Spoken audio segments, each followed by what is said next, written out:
कभी भी जीवन में आने नहीं देना चाहिए। कभी भी मैं नहीं कर सकती, मेरे से नहीं होगा, मुझे नहीं आता है, नहीं। हर बार हर चीज नया होता है, नए सिरे से होता है। ठीक है, तो कोशिश करना हाँ मैं कर सकती हूँ। पहला विश्वास है कि हाँ मैं कर सकती हूँ, है ना। मुझे आता है नहीं आने से भी हाँ मैं कर सकती हूँ।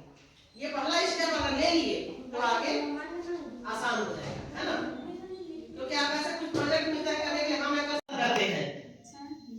दूसरों की मदद तो बाद में करना, लेकिन भगवान आपकी मदद क्यों करेंगे? पहला आप एक स्टेप उठाओगे ना कि हाँ मैं कर सकता हूँ, तो भगवान आपकी मदद करेंगे। क्योंकि मदद मैं करूंगा बोलोगे, फिर इसके बाद किसको याद करोगे? भगवान को, कि भगवान मुझे नहीं आता, मेरी मदद कीजिए। तो आपने एक कदम उठाया है, हिम्मत का, हाँ मैं कर सकता हूँ, तो आगे रास्ता भगवान दिखा देंगे, भगवान उसी की मदद करेंगे, है ना। स्वामी विवेकानंद, इनको भी सभी जानते हो, है ना। उस दिन मैं नाम क्या बताई थी इनका? स्वामी विवेकानंद बनने से पहले इनका नाम क्या था? नरेंद्र पाल दत्त। ठीक है, उनका नाम ये था। बाद में वो इतने उनके विचारों से अपने विचारों का इतना परिवर्तन कर दिए कि वो स्वामी विवेकानंद कहलाए। विचारों का कितना प्रभाव पड़ता है ना। तो अभी हम नए सिरे से नया टॉपिक हमारा आत्मविश्वास। तुम अपना आत्मविश्वास ऐसे रखना, अपने विचारों को अच्छा बनाना, उच्च बनाना, तो तुम भी एक महान इंसान बन जाओगे। ठीक है, तो पहले के जमाने में नास्तिक उसी को कहा जाता था जो ईश्वर पर विश्वास नहीं करता। लेकिन आज के जमाने में नास्तिक, नास्तिक मतलब जानते हो? करता था, करता था कि नहीं करता था? नास्तिक मतलब होता है जो भगवान पर विश्वास नहीं करते हैं। आस्तिक मतलब होता है भगवान पर विश्वास करना, है ना। तो आज के डेट में कहा जाता है कि जो स्वयं पर विश्वास नहीं करता वो नास्तिक है। आज ज्यादातर समाज में या फिर हमारे आसपास बहुत सारे ऐसे लोग हैं ना जो खुद पर विश्वास नहीं कर सकते। कर सकती है के बजाय पहला क्या बोलते हैं? नहीं मेरे से नहीं हो पाएगा, है ना। ठीक है, तो एक और एक घटना है कि इसमें लिखा हुआ है, एक बहुत होशियार छात्र गणित की परीक्षा दे रहा था। ठीक, ऐसा आप लोगों के साथ भी होता होगा, देखना कोई बताना मेरे को अपना वाक्य। ठीक है, उसने समय से पूर्व अपने सारे जवाब लिख दिए थे एग्जाम में। ठीक है, अचानक उसकी नजर पास वाले के कॉपी पर गई। ठीक है, उसने देखा कि अरे इसका आंसर ये आया है, मैं तो ये लिखा हूँ। हम लोगों के साथ भी ऐसा होता है। तो उसका अपना आंसर सही है, अपना आंसर तो मिटा दिया और पास वाले का आंसर लिख दिया। फिर जब रिजल्ट आया तो वो सेकंड आया और जिसका देखा था वो फर्स्ट आया। और इसका आंसर गलत हो गया, जो सही था उसको काट दिया और गलत आंसर को लिख दिया। तो यहाँ पे उसके में आत्मविश्वास की कमी थी कि नहीं? अपना आंसर सही था, उसको काट दिया और दूसरे वाले का आंसर को देख के लिख दिया, है ना।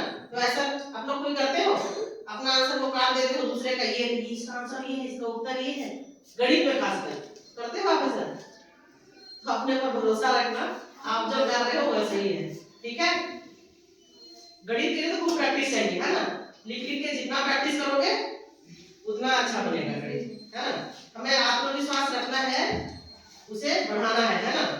आत्मविश्वास की कमी के कारण क्या क्या होता है जानो? डर लगता है, भय की कमी उत्पन्न होती है जो आगे नहीं बढ़ने देता, है ना।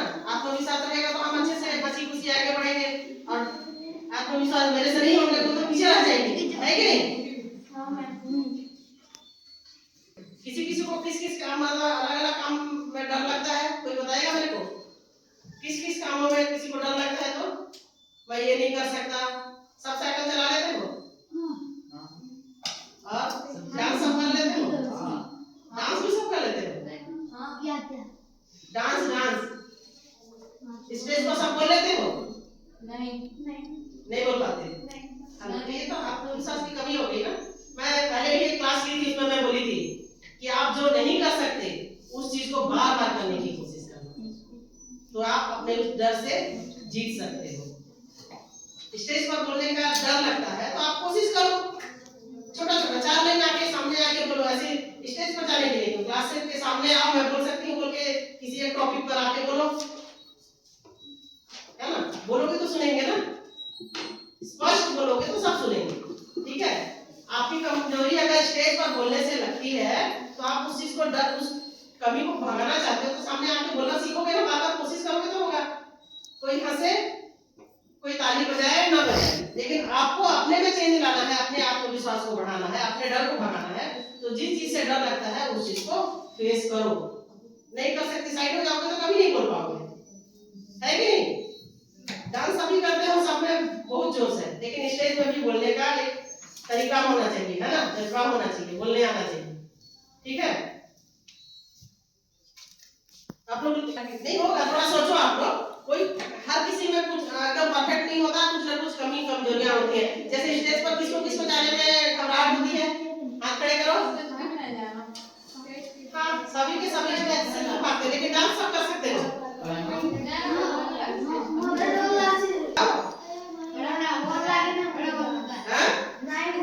डांस ना, तो स्टेज पर कुछ भी बोलना, 4 लाइन का कविता बोलने बोलेंगे, आप डर जाओगे कि बोलोगे?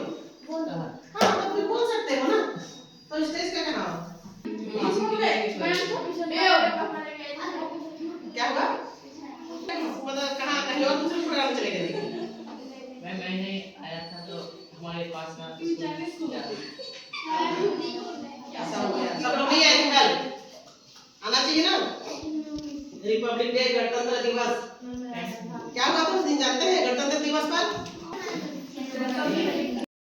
मैं सर्वशक्तिमान परमात्मा की संतान आत्मा हूँ।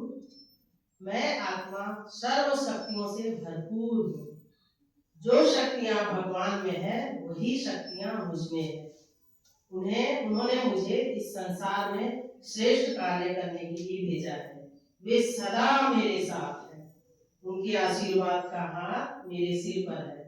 वो मुझे अपनी शक्तियां दे रहे हैं और मैं वरदान दे रहे हैं, मेरे बच्चे सफल भव, सफल भव, सफल भव। ओम शांति।